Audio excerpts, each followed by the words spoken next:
What you really have to look at is what the design considerations are for the VLAN component itself. When we break up or segment a network utilizing VLANs, what we're really trying to accomplish is creating separate individual segments for our work groups to exist on. In the case of this switch that I have here, which is currently broken up into 3 separate VLANs, VLAN 10, VLAN 20, and VLAN 30, what I've effectively done is, through the appropriate port assignments and VLAN configuration, is I have identified and assigned ports to 3 separate VLANs, thereby creating 3 logical segments, thus the use of the word virtual LAN. Now with these virtual LANs, I'm going to identify a particular IP addressing scheme to use, to assign to the hosts on each VLAN. Now this is where a lot of people have some confusion in the way VLANs work.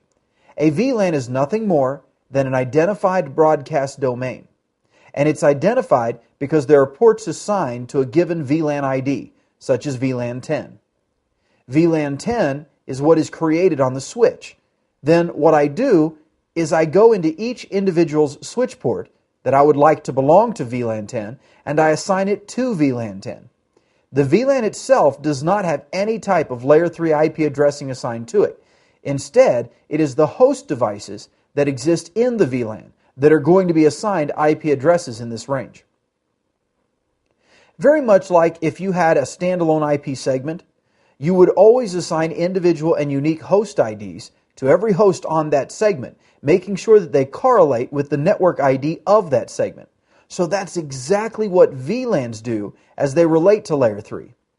So the VLAN doesn't really have an IP address assigned to it, but the hosts on the VLAN do. Now this brings up an interesting point. If this is a layer 2 element, meaning that I have actually assigned ports on a layer 2 switch to a specific VLAN, I've then assigned the appropriate IP addresses to the hosts on that VLAN. Well, how do they get from one network to another?